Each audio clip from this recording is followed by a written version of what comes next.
Right, today it is shortbread day. This is the last thing I'm going to be cooking before Christmas. We're going to take that out of there. That's for a start.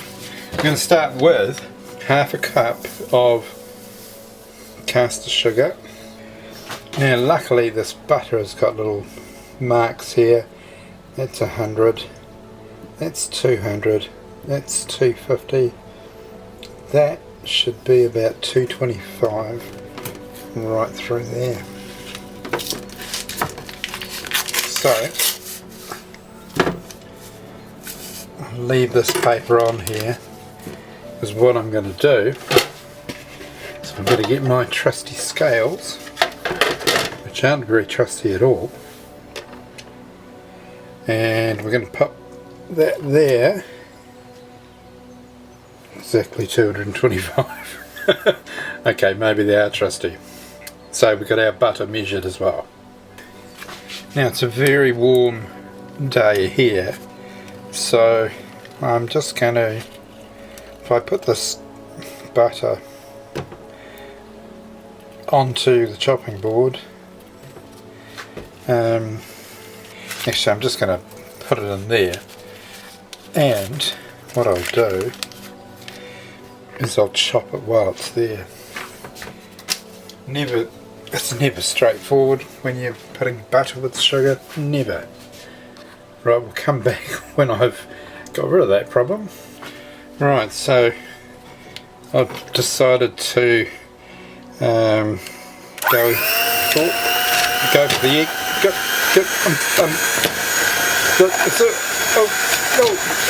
No, stop. Right. That technique that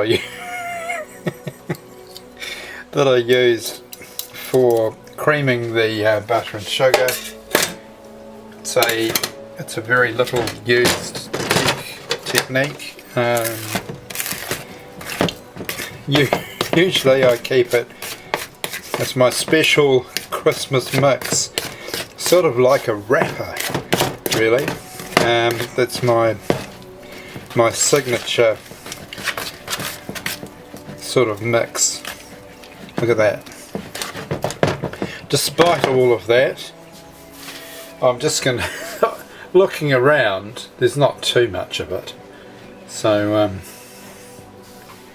I could always sort of weigh it without the bowl, but even for me that's too nerdy. Oh, there's some left on that cord. That'll be my first taste. Right, let's get on with it, John. Right, in another bowl, not unlike the first one,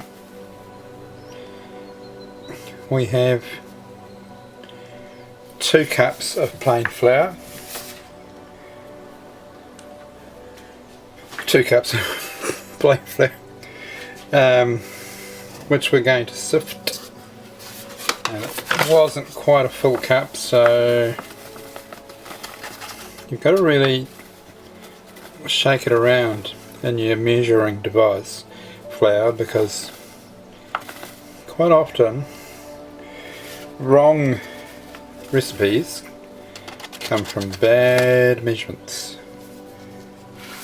So there we are, there's our 2 cups of flour. We've got 1/4 teaspoon of baking powder to go into that, and we've got something else in this recipe as well. I think it might just be a little bit of salt or something. Let's just consult. It's 1/4 teaspoon of salt. And then we're going to do the unthinkable. We're going to 1/4 teaspoon of salt. Then we're going to mix our flour with our sugar and butter. Okay, let's pop that in there.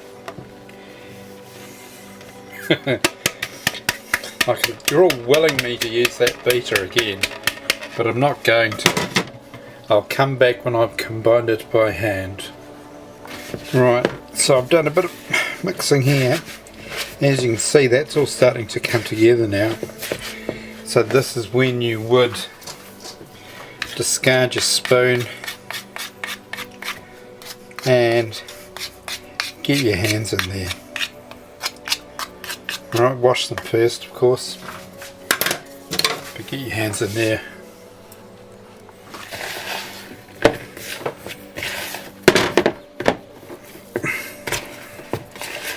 Now this, I don't know whether you can see it,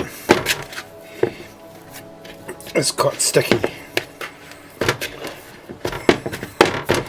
Now I suspect that's because, not because I've mucked up the flour quantities, but I suspect that it's because it's such a humid day here. So what I'm going to do is put that to one side. I'm going to wash my hands, and I'm going to get this cling wrap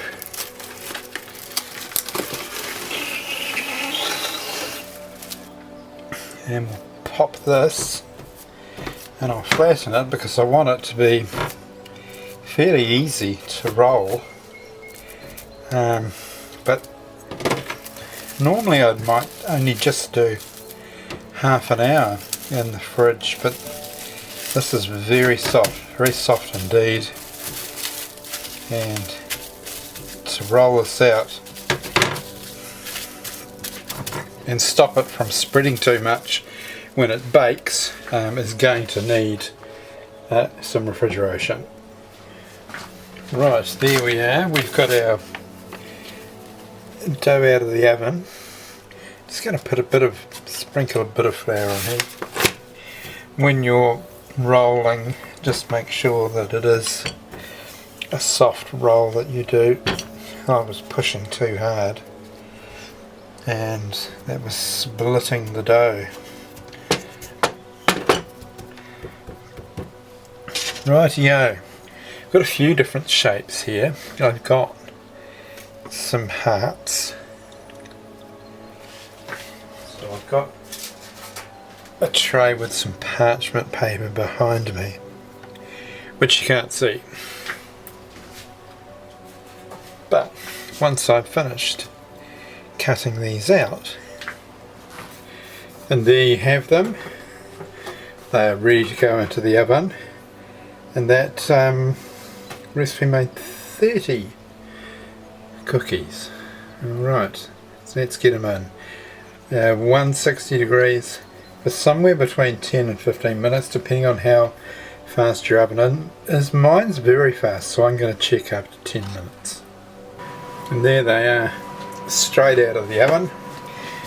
As you can see, they've only just started to turn in colour, so that's perfect. There's nothing like an overcooked shortbread. These aren't, so we'll just wait for them to cool and then we'll have a taste. As you can see, I've got these on a cooling rack now, and we'll wait for here I am saying we'll wait until they cool off, and you can hear that I've got one in my mouth already. We'll wait until they cool off. Okay, I'm going to try one. I'm going to try one of these. As you can see, I've already tried it. Going to keep going. Flavour, absolutely out of this world. We've got a bit of biscuity crunch there, not too much. It's not too hard to bite into. But all in all, what I've got to say is the ratio of butter. So there's 225 grams of butter here to 2 cups of flour. That's quite a high ratio, but shortbread is known for that. So if you love your shortbread, you're probably going to love this recipe. Shortbread's one of those things that once you find the recipe that's right for you, you'll just continue with it. It doesn't mean to say it's going to be the same recipe as everyone else.